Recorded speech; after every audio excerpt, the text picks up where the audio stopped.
The Financial Huddle does not provide tax, legal, financial, or other professional advice. Listeners are encouraged to consult with their own advisors in these areas. All right, everybody, huddle up. Play calls in. This is the Financial Huddle. Ready, break. Welcome, everybody, to the Financial Huddle. I'm here with my compadres, Ryan Fleming, Ed B. Miller. How you guys doing today? Hello, hello. Couldn't be better. Awesome. Family's doing well? Sun's out. Family is good. That's good. Healthy, well, ready for episode 2, man. That's right. What are we getting into? That's right. Well, I think as we kick this off, I had a really interesting conversation with my daughter, Allie. For some of you that know, she is a rising junior at Butler, and she runs track. Go Bulldogs. Go Bulldogs, that's right. We pay enough at Butler, so yeah, go Bulldogs. What's that? What's their famous basketball court called? What's it called?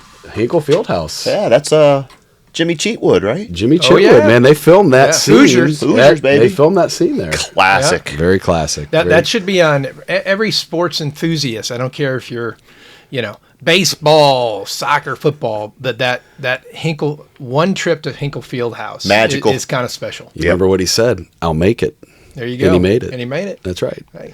Yeah. So we're having this interesting conversation, and she heard the recent news that colleges, universities can now pay athletes directly with this NIL deal. And she's trying to figure out what this means for their program. And I would not say they're the powerhouse like maybe Alabama or Ohio State. So what that means to some of those other universities may not translate exactly to Butler. So it's just really interesting conversation trying to figure this out, what that means to her and her track teammates and her as an athlete. And I was just thinking about this. I think the rule is universities have a cap of like $20 million for their athletes, which is just, this is a whole really interesting dynamic that we're getting into. But I was just processing this and thinking about it, like, what is the process that these universities and these coaches are going to have to go through? And it's just like, that's a lot to figure out. I mean, which athletes do you pay what? Which teams get what? I think, Ed, you were listening to something the other day about actually, this. Here earlier, not too long ago, had a big live conference. Ross Bjork, obviously for those here locally, Ohio State's AD. Ohio State is one of the largest athletic programs outside of being one of the largest universities. I believe the statement was Stanford is above them in terms of the number of varsity sports that are fielded. And Ohio State has 36 varsity sports. And if you look at those, and I'm sure a lot of people, are familiar with this, most of them are not revenue generating. They basically cost money. And so interesting kind of tying into this now that colleges can pay directly. Well, how much is going to go towards, in most cases, the football program, which is by far the largest generating business or sport within these universities. Sure. And it's really, many of these universities have developed their entire budget around the revenue produced by that football team to then pay for all these other quote unquote non-revenue sports. The big thing about this specific press conference with Ross was that he basically came out and stated that they are going to continue to support, they have a new program, all 36 varsity sports, whereas a lot of schools are talking about what sports are we going to cut. Oh yeah, because they have to manage that budget just like anyone else. Allie even said some of the programs may be cut, and maybe even some of the athletes on the track team. There might not be enough roster spots for everybody. Yeah. So every school is going to have a different process trying to figure out what that looks like. Yep.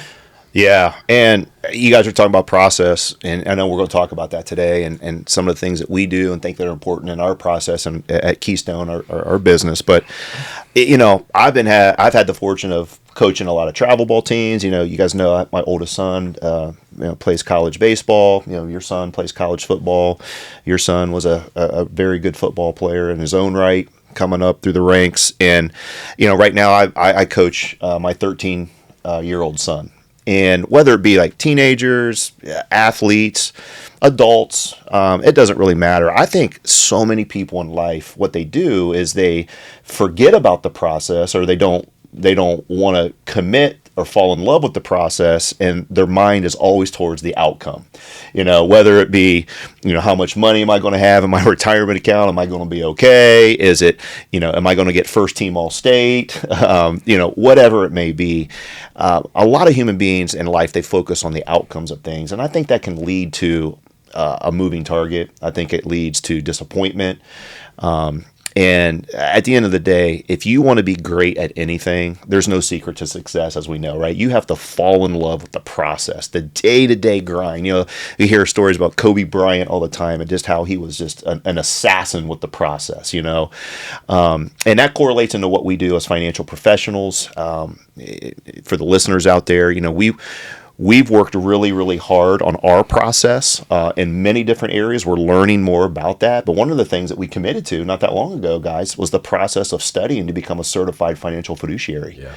And we felt that that was super important for a lot of reasons, but it was a process to study and learn, and, the CFP and all these designations people get. But let's talk a little bit about some of the things that you do with your process. My process is similar but different.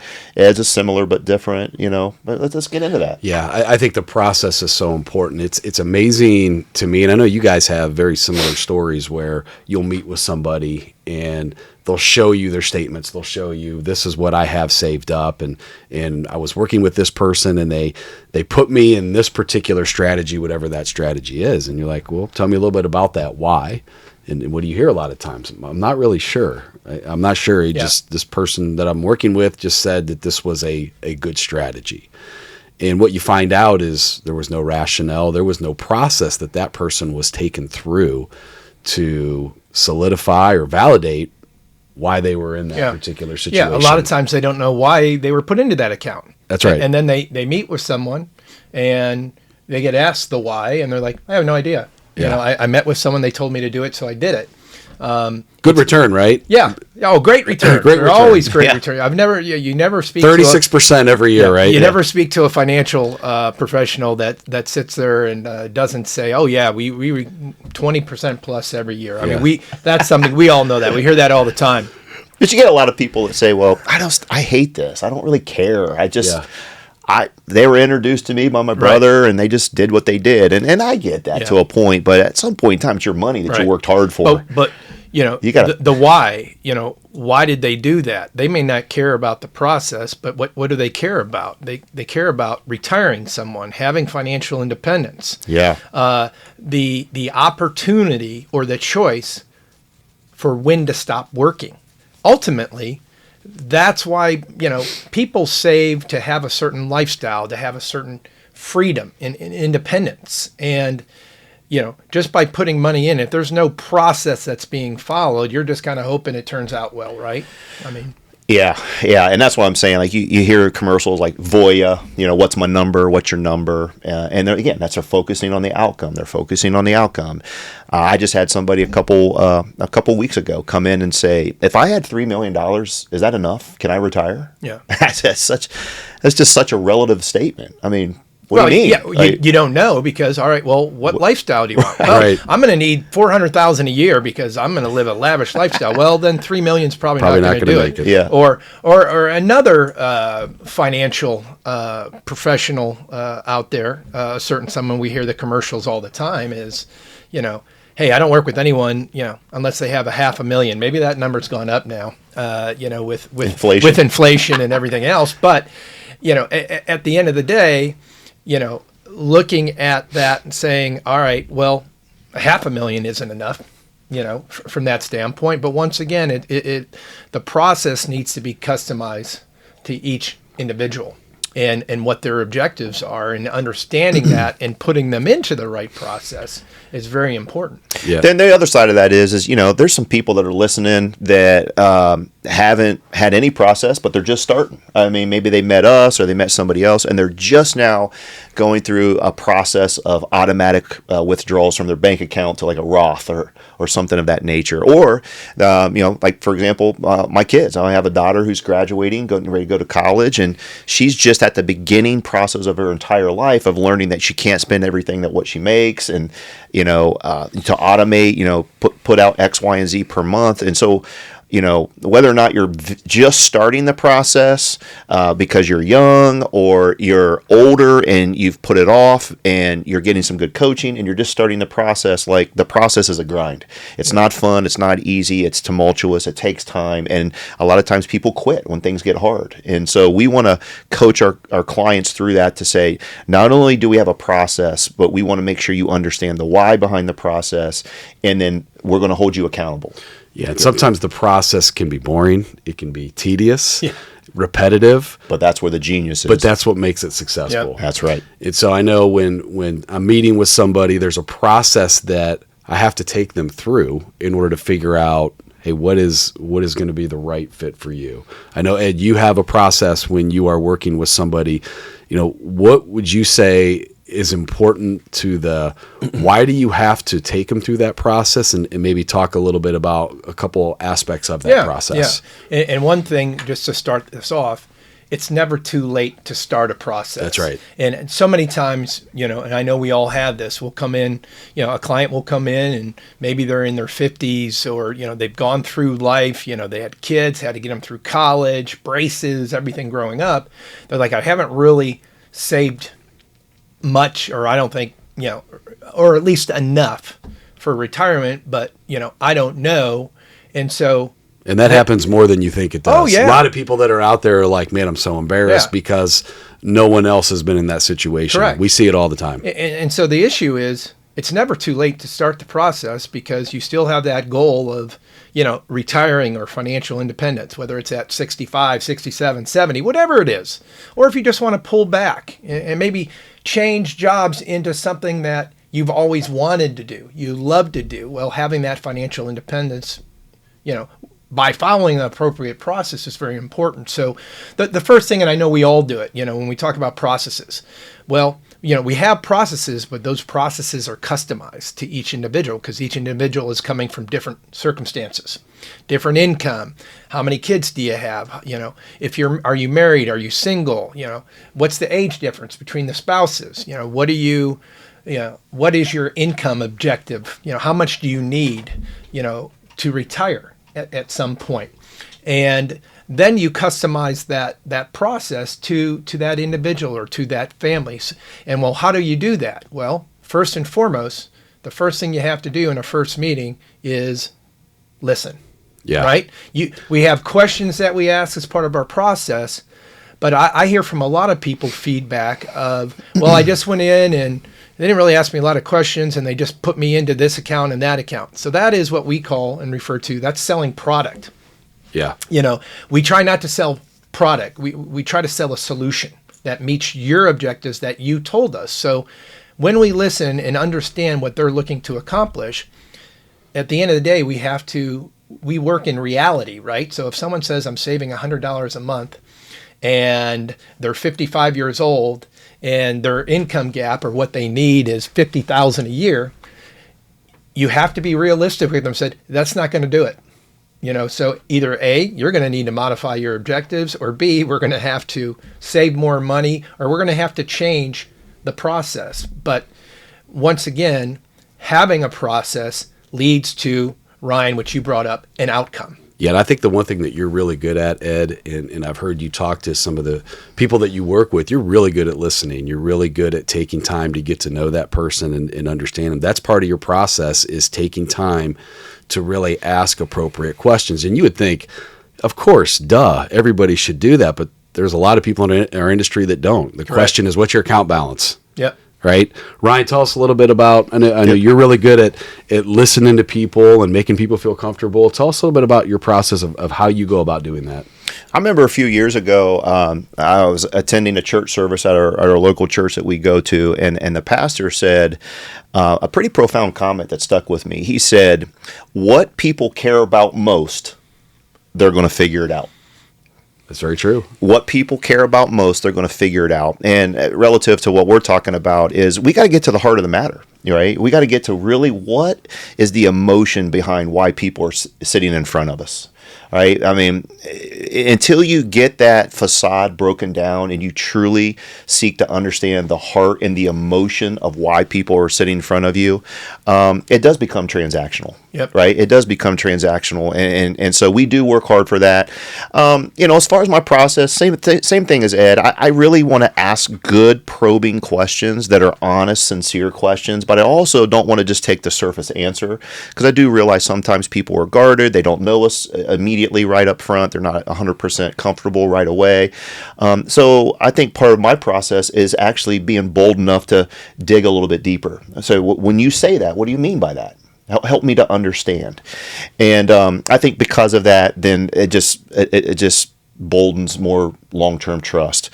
But one of the things I want to talk about with process, and it's been part of my process for 18 years, is I help a lot of families through the financial aid and admission system, the college planning journey, and that is a crazy process on a lot of different fronts, because college planning is a retirement issue, and so they have to know the process of the admission side and how they're going to be able to pay for it. And it changes all the time. And it's changing all the time. Right. So that process, the point about what I'm saying about that is that process is ever moving. Right? It's always evolving. It's convoluted. Laws change and percentages change, so on and so forth. So when you're in a process, you have to also be willing to adapt.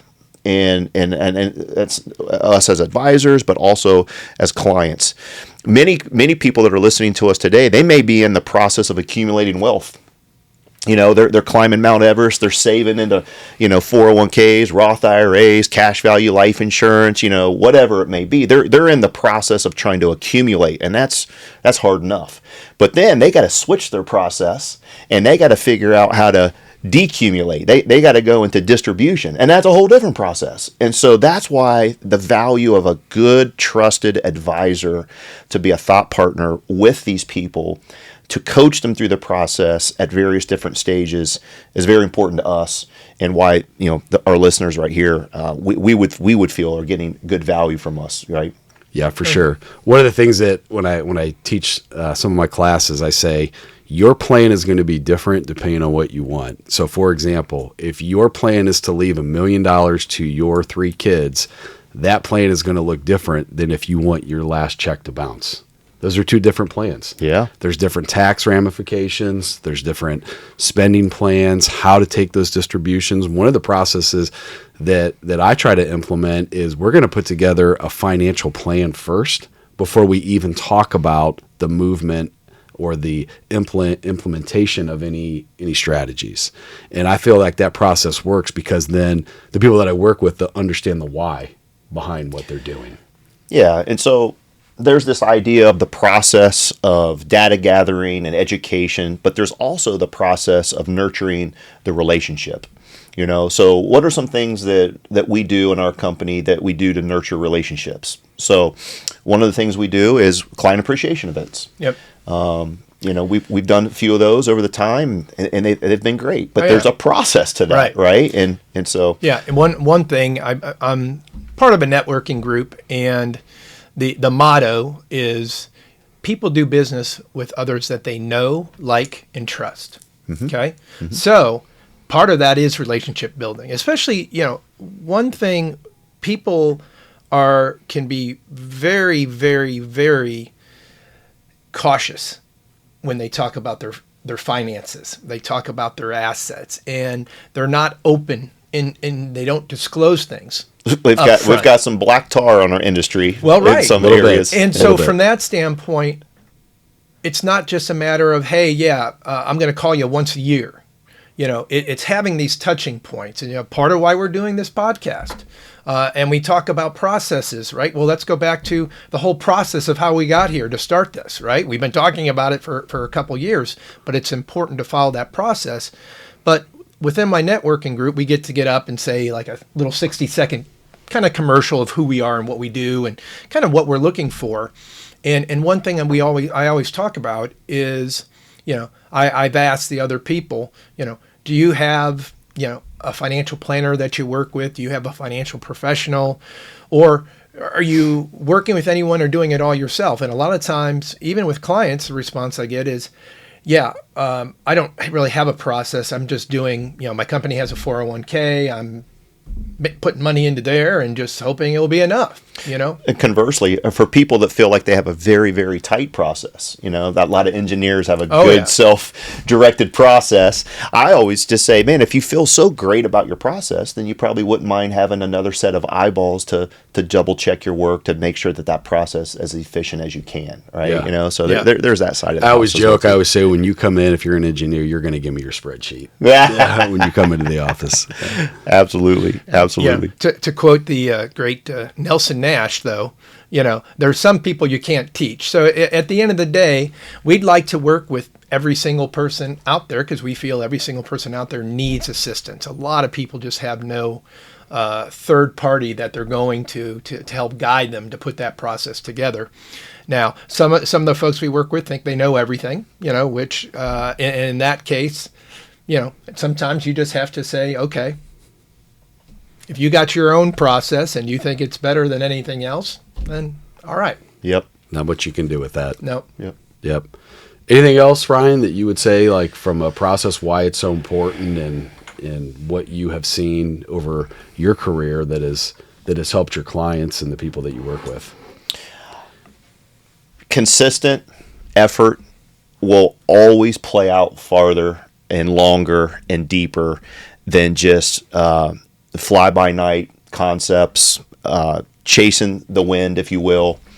And that's been tried and true in a lot of areas in life. The outcomes that people want in life, they may come to fruition, but you might actually 10x your outcomes if you fall in love with the process of that thing. Yeah. And let me tell you, that's shown up in my life, that's shown up in other people's life that's more public.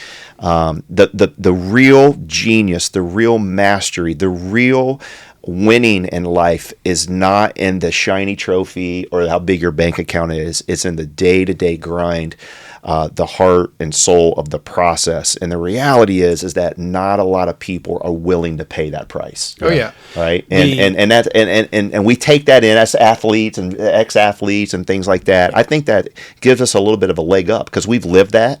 We've gone through a process of grinding in the weight room and hot weather and a long season and things with, it's 18 years for me. And gosh, how many years have you been doing this? I've been 33 years in the financial services. Planning, right? You've been financial doing planning's been a long time. It's a process to get up every single day and rinse and repeat. And we have to watch not to chase the shiny penny. And the shiny penny, when we look at things here, in the last several years plus has been, a lot of talk about cryptocurrency. So once again, it's about managing that process. Don't just chase that shiny penny that, everyone's talking about it, so I should be doing it. The reality of it is the process drives to the outcome. The outcome. Yeah. Exactly. Yeah, and I think it's just important for those that are listening is we take the process of working with whoever it is very seriously. We put a lot of time, put a lot of effort in making sure that is right for that person. 100,000,000%. And we know we do self-education. We try to learn constantly. By no means do we think that our process is foolproof. That's why we're always on the hunt to gain more knowledge from other people, other entities, learning, continuing education. But, maybe we could sum it up like this, right? With the great theologian, the great philosopher. Yeah, you must be thinking about the same theologian I am. Yeah. Joel Embiid. Yeah. Philadelphia 76ers. He's from Philly, right? Yeah. What was his saying? I think he said something like, trust the process. Trust the process. That's all you need. All right. I think that's a great way to end. Thank you for tuning in today, and we look forward to talking to you next time. Thanks, everybody.